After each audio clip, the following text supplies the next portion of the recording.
suddenly I was awake and sitting here, and I just felt this overwhelming surge of emotion. I mean, it's hard for me to connect with it now because I'm happy. Like I'm in the happy zone, you know, talking gobbledygook at a camera. Talking gobbledygook at my best friend. Hi, best friend. The best friend who never disagrees with me. That's the worst best friend. I mean, you don't want any conflict, but you at least want your best friend to tell you, don't be eating that trash. You know, you should get out and go for a run, you know. Anyway, what I wanted to talk about, the reason I turned this camera on, is because I was just sat here having such a having an emotionally stable time, and I got to thinking about this little girl that I know. She's a daughter of I've spoken about her before. She's a daughter of a friend of mine, and she's 6 years old, and how many steps did it take?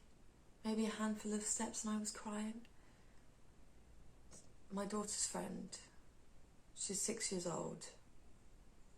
I was 2 to 3 years older than her, when I was sexually abused. 4 steps. On the 4th step I was crying. And it's amazing. I'm not at harm, I'm not at risk anymore. He's not coming anymore. Boom, boom. Shit. Oh, goodness gracious. Oh, I have the best sense of humour. I have the best sense of humour. Thank you so much for sense of humour. Oh, goodness gracious. Yeah, I'm not at risk anymore. He's not around the corner. I was going to say coming again, but... Oh, God. Why do I say things that disgust me? Just to amuse myself. Like, I will look at myself in the mirror and pull some ridiculous position that genuinely disgusts me, but because it makes me laugh, I do it. I love life. Like, what is that? The fact that something that can disgust you can make you laugh is mind-blowing, paradoxical, absolutely philosophical, poetical.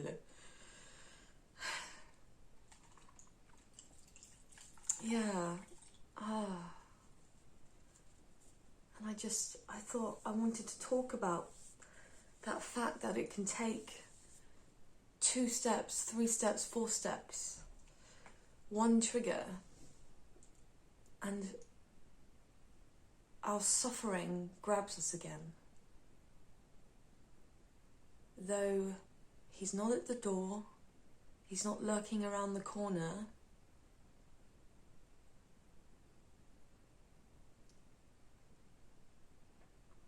but then again, is he? Maybe that's where this suffering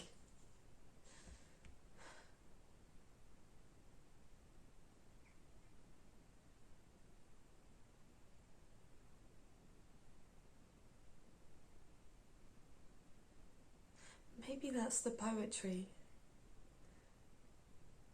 and the grasp or the power of the suffering, is that he's not around the corner, but in our hearts and in our minds, he is around the corner. He is that new person that enters your life and promises you they love you. He is that opportunity you don't believe.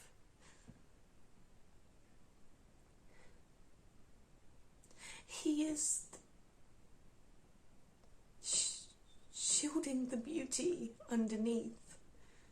Shielding's the wrong word. Sheathing. He is cloaking the beauty that is underneath. Something about our suffering, our the harm that gets us, all it does is serve as a mask to be removed. Because he isn't round the corner, and yet I act as though he is. And I don't think it has much to do with when a sort of sexual trauma or a trauma happens. I'm talking just about sexual trauma here because I find it to be, for me personally, just the most evasive kind of trauma. Because it's body, mind and soul, right? Like, what could be more spiritually connected than the act of making love?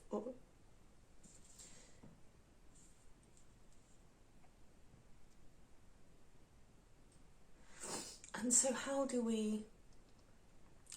I distance myself from this false notion that he is in the eye of this new person I've met? How can I take off this mask that some beast put on my face, or these shackles that some horrible devil put around my legs or around my wings or something like that? How can I remove it? And I know there are so many tools out there,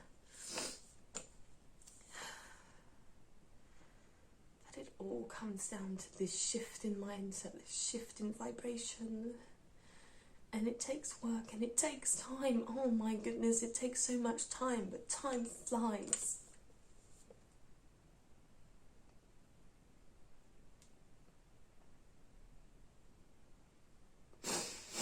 How old was I? 7 or 8?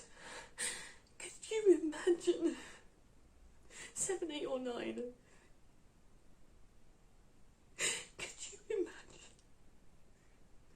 Could you imagine anybody ever doing that to a child? Ever?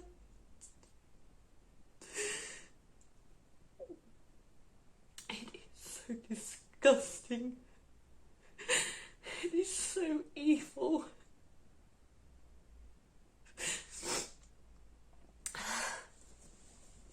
Oh goodness gracious, I'm getting a bit warm now.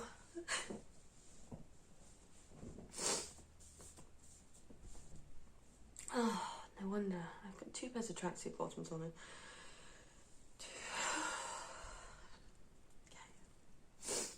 Get back to the point. What is the point here, Jude? You don't want to trigger any... Well, I don't want to trigger anyone, but I also don't want to say that it isn't valuable to be triggered. Because I'm sat here having a normal day. Obnoxiously normal day. And I think about a young child that I love and that I find so beautiful, and she is an angel. And so, through that precious angelic image, I am taken to the depths of my own personal hell.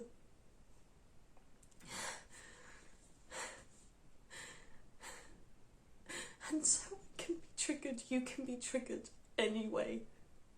Anyway, anytime. You need to be. Because that triggering shows me... Oh, goodness gracious, I'm completely out of control of how my voice sounds right now. Forgive me if it's...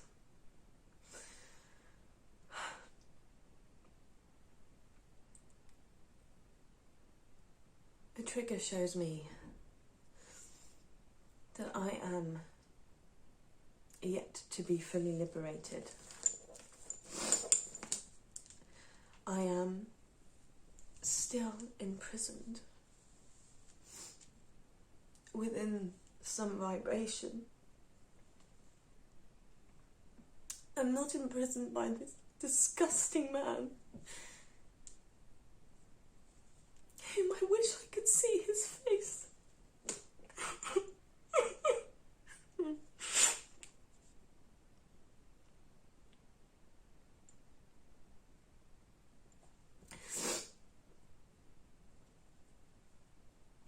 wish I could see his face.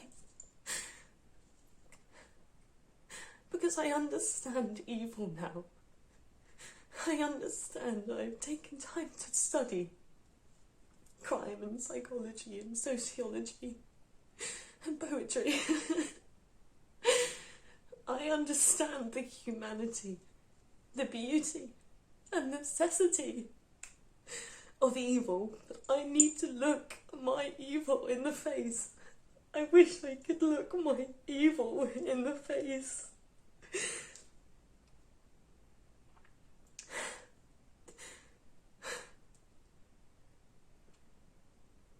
But it is anger and hate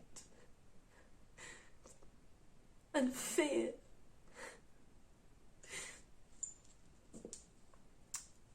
which makes me want to look my evil in the face. And I want to punch him.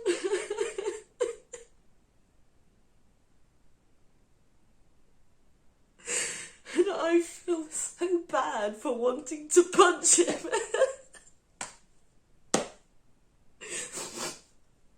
Oh, that sounds so silly and yet it's so right.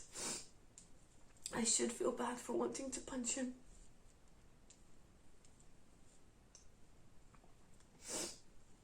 There are so many reasons why somebody does that kind of an evil, and I don't know what his reason was.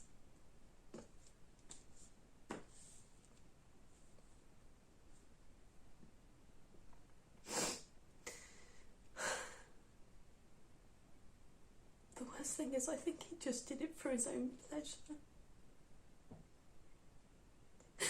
I don't think he did it because he was handicapped or inept or wanting to love me.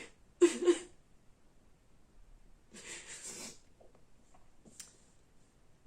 think he did it because he could. And I think people do a lot of things in this world just because they can. Do they even know the beasts they create by doing these things? So I am a beast. Still. I will be free. And I will no longer be a beast. A beast of fear. I'm no longer a beast of anger. I don't hold on to a false sense of self-righteousness out of some kind of fear and need to put myself on a pedestal because somebody punched me straight off of a pedestal. No, I'm in a place now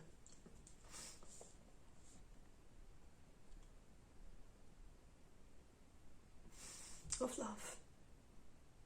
I'm in the place where I can cultivate and try to practice a sense of unconditional love for another. Boundaried unconditional love. I have chosen to walk away from many people. And I stand by those decisions. And I have done them through love. Love for myself and justice.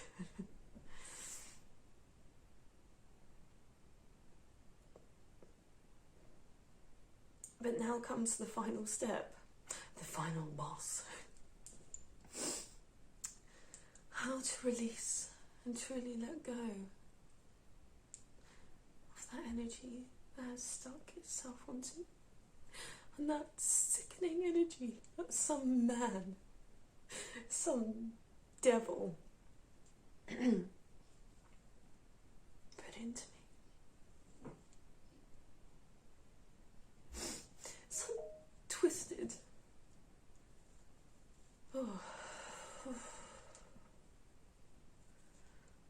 Forgive me, what is that?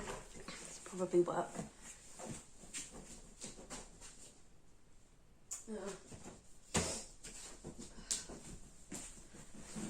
Some lunchtime, some cake, lunchtime cake time social thing at work with people that I don't even work with or know. No. I'd rather sit here and cry about my personal traumas and externally mind map it all so that I can work out how the hell to not cry at 3 steps, 4 steps. Oh, goodness gracious. And it's all linked in. I mean, I was walking back from the supermarket a couple of weeks ago and there was some, I'll just say it, people behaving yobby-ish people. And what a beautiful moment it was, sent from the heavens above. I was just walking across the street and one fine tracksuit adorning gentleman, I was probably wearing a tracksuit at the time then, so one fellow gym goer shouted across the street to me some frickin' 2007 insult. "You're Butters." I haven't been called Butters since I was in secondary school. And that crushed my whole world. At the drop of the hat. Because someone that I mean, I respected that man as an equal in terms of, you know, if anybody ever, you know, called him Butters, I'd call them straight Butters back, you know.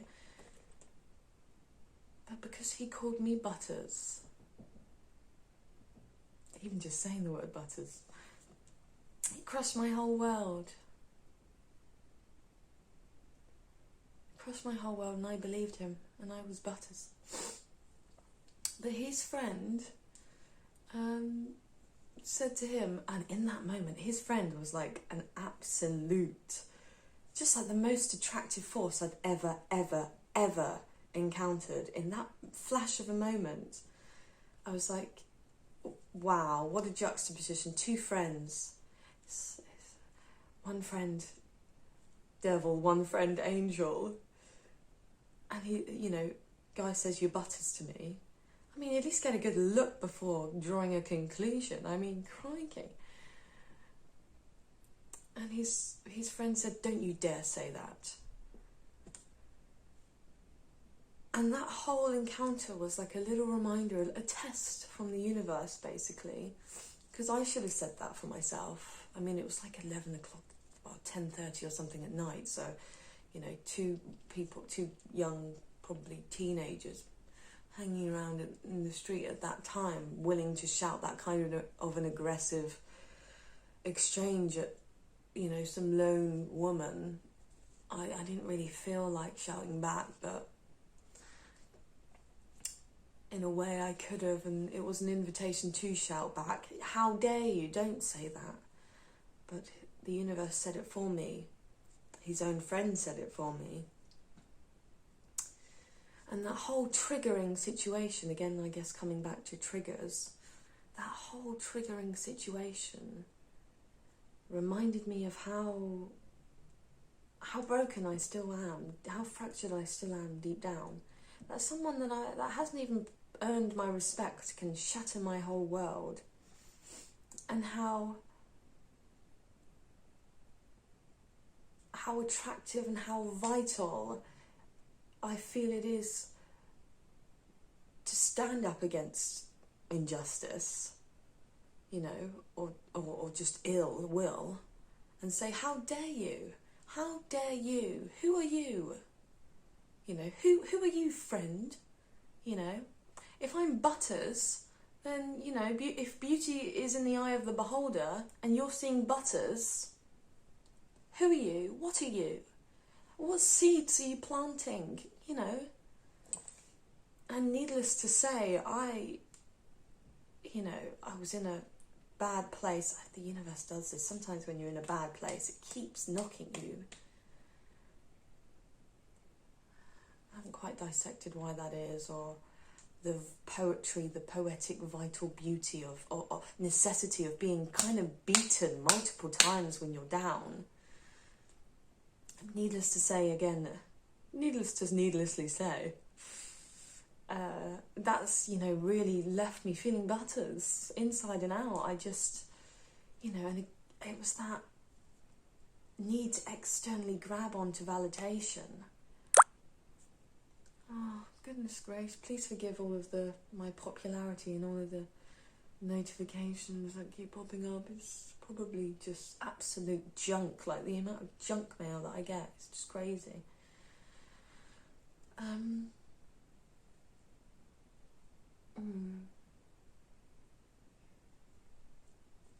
So again, I guess back to dissecting my personal story, my personal challenge, mission. When you're a child and you're sexually abused, you're put in a direct position where you are groomed and manipulated to seek the external as validation for self-worth and autonomy. You have a person, a force external to yourself that has come in and has, when you are so young as well, your brain is so smushy, has come in and rewired your brain to think that bad is good for a start. What an absolute head fluff that is. Someone coming along and making the bad feel good. And that's the sick truth of the situation. You can be a child sexual abuse victim, and your abuser will make you fall in love with them. In some cases, in my case, it really was that. What a poetic stance to take, universe. and again, it just really flags the whole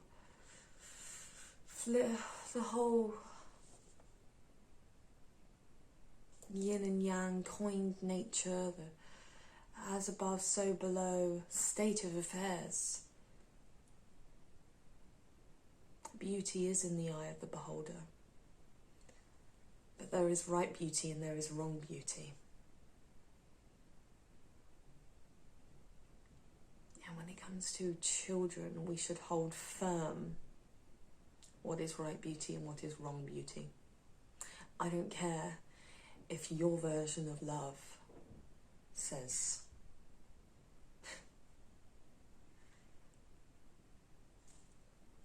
anyway, I'm neglecting my face routine and my point. Okay, so what is the objective of this jade? The objective is this, to become 1 millimeter, because that is all you should really ask for. Or you shouldn't really ask for, no.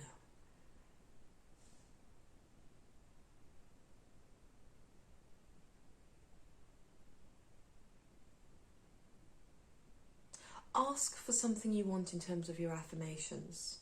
Fine. That has a positive.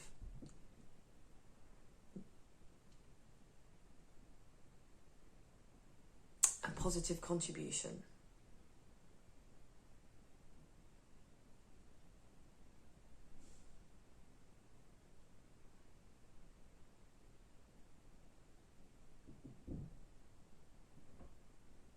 But on a soul level, don't ask. Don't ask for healing on a soul level.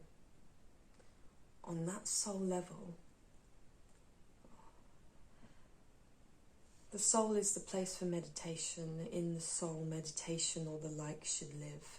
So don't ask anything from your soul. Be the thing in your soul, right? I want to heal, so I say to the 3D external world, because this is where we are and I have to relate to that. So again, coming back to this paradoxical nature of things, I will ask the 3D world and hold my affirmations and say, I do want healing. But in my soul, I can do completely the opposite, and I don't ask, I just be. And so in this 3D world, I will cry, and I will dissect, and I will mind map, and I will say, I see my suffering, and I see what still I have to do. And I take that knowledge.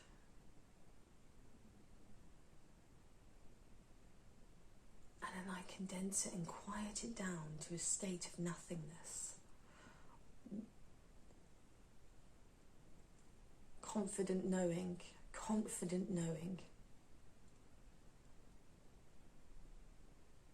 I ask for healing and I be healed.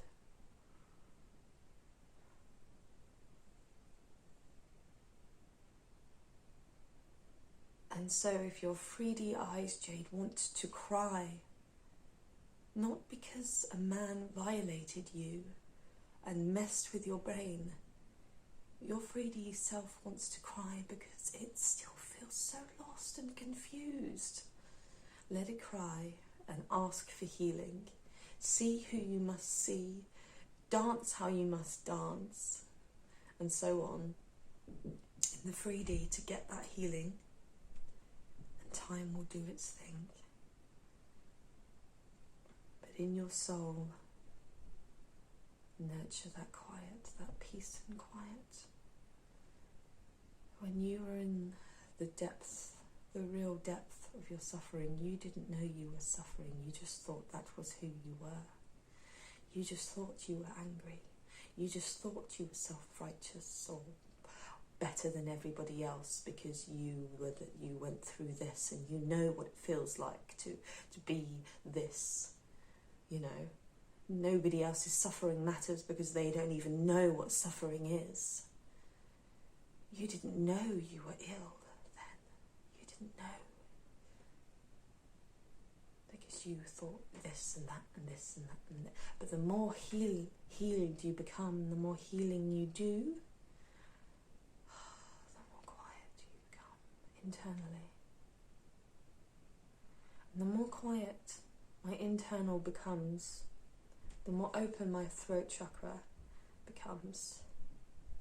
Because I know there are a lot of people out there that I love, though I don't want to come into contact with. I cannot come into contact. It hurts me so much to come into contact with suffering people. Because I know I'm not yet fully healed. I can't, if I walk past somebody sitting on the street, I'm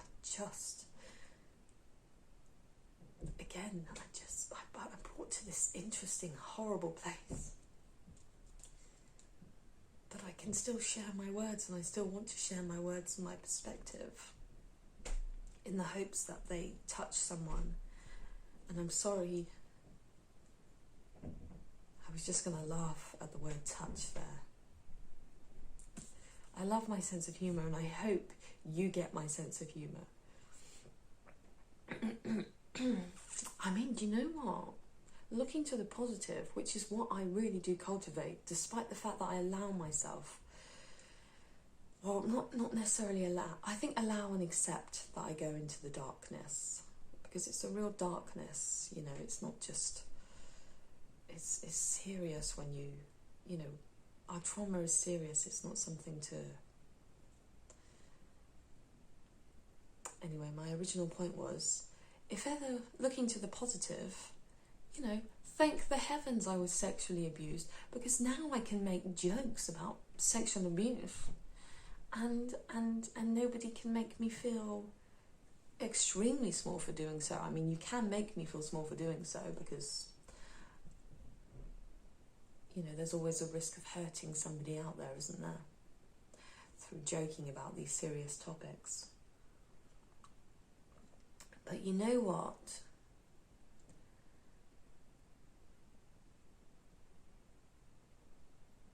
I think a lot about life, and a lot of power is cultivated and taken and built up in life through taking a stance on things. And if people put the energy that they put into their keyboard warrior ways of telling people off for making jokes out of serious topics, if they put energy into actually donating or working for or fighting, you know, sexual abuse, child trafficking, so on, if they actually directed their energy towards helping victims, preventing these crimes, maybe there'd be a lot less crime, a lot less of that kind of crime. So why don't you stop having a go at people that find reason to live, they find the light and the joke in life? Stop having a go at them and start having a go at the people that are actually the problem, you know? I don't like upsetting anybody. You know, I'm not even strong enough to be able to say that I can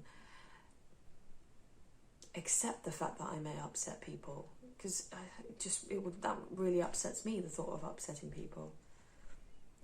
But I guess part of my healing is to just get to a place where you cultivate your own spiritual way of not giving a fluff and saying, well, no, actually, you might be wrong and I might be right. It might be okay for me to joke about these things, and it might be a misuse of your energy, you know, going on at me for making a joke. Put it over there. Anyway, let's not have a fake argument in your own head, Jade. Oh, I used to do that a lot when I was in secondary school. I used to... I was so self-righteous in secondary school, but also so meek. I mean, I was such a paradox back then. Well, people used to say things at me, and I used to, a lot of the time, not say anything back because I didn't want to get punched or something. But you better believe later that day in the shower, I was slamming them down in my head. There was a full-on debate going on, and I was killing their social reputation.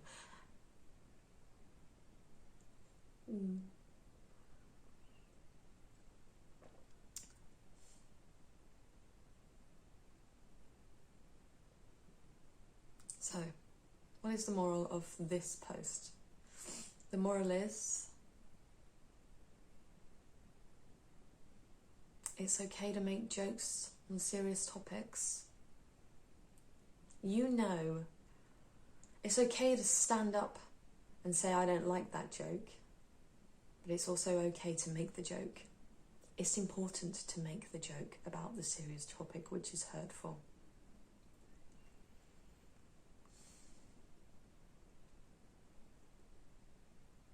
It's important to allow yourself to go to those dark places.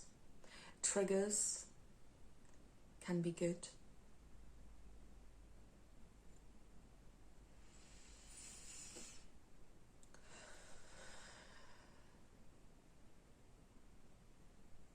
Unfortunately, there is no full resolution to overcoming one's serious trauma. Not yet. Not that I can share. It's an ongoing practice. And for me, part of my practice to overcoming my trauma really is in sharing it. Not sharing, spreading the trauma. It's spreading an awareness of the seriousness and insidiousness, gentleness.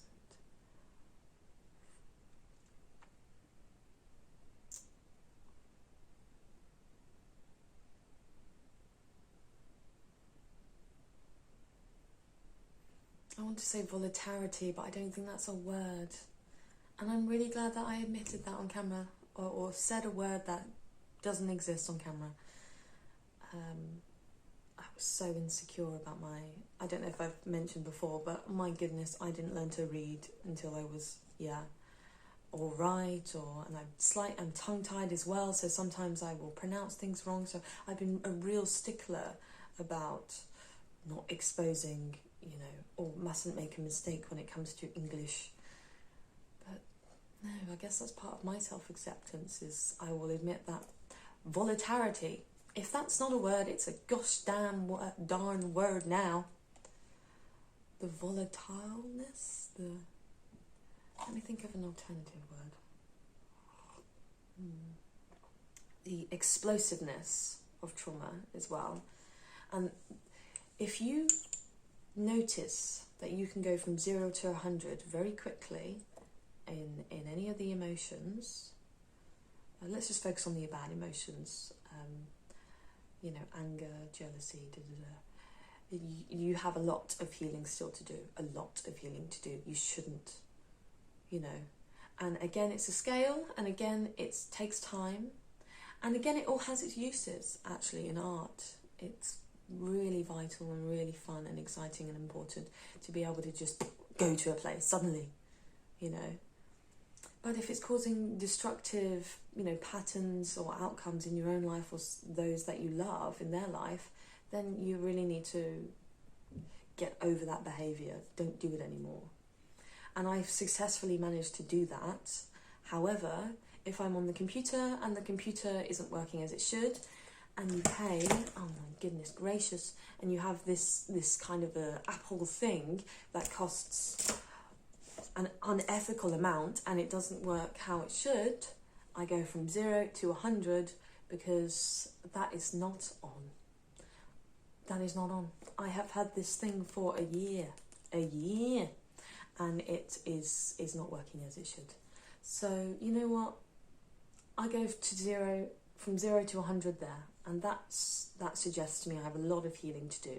How can I go so angry, you know, at the flip of a coin?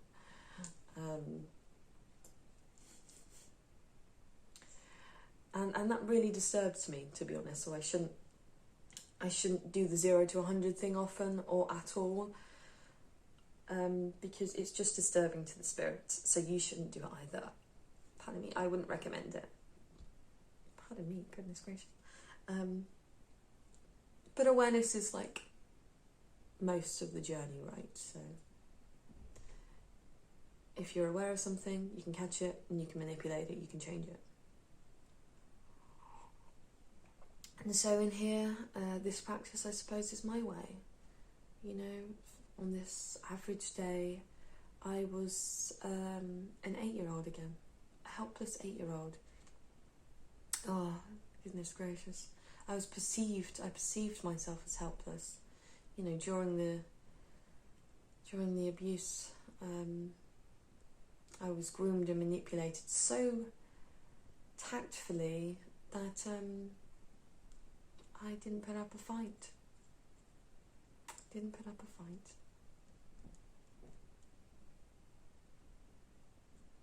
And in a way that sucks.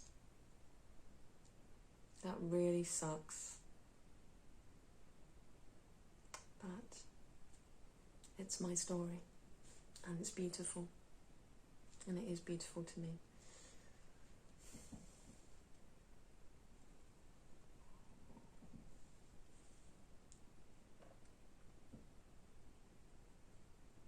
So, overall, moral of the morals of the story, it's an ongoing process.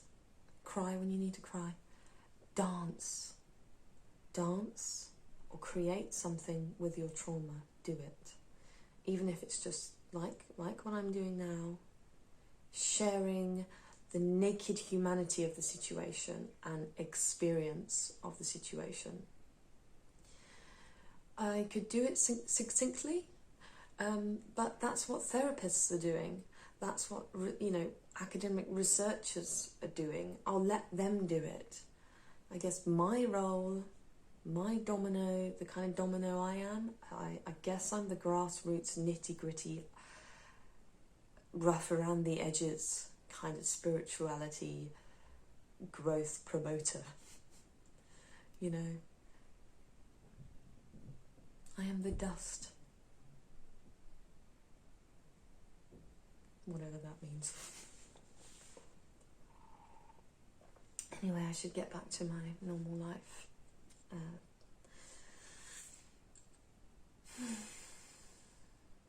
Namaste. And if this has triggered you, breathe and do something you like, bring yourself to a quiet place. Okay, it's all about that quiet place. Because in that quiet place, there is no suffering, there is no joy. There's just, it is what it is. And there's something about that quiet place which is really super divine, which is really super calabungal.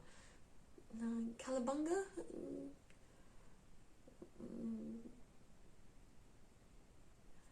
Hippie.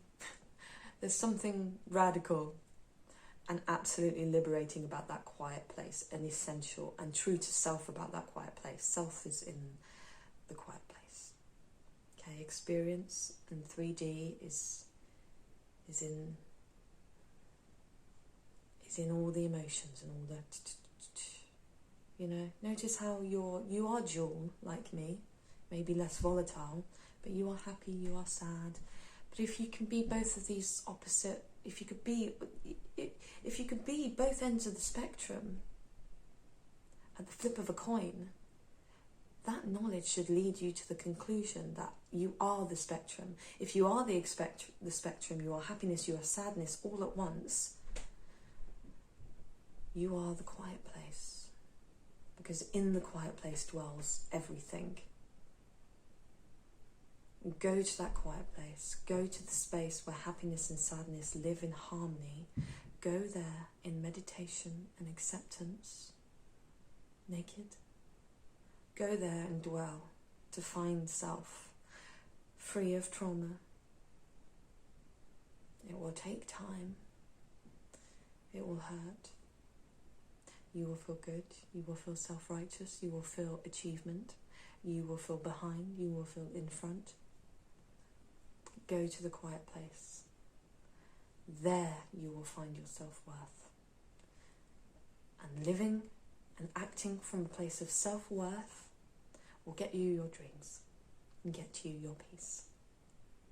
Moral of the story? It is what it is. Be.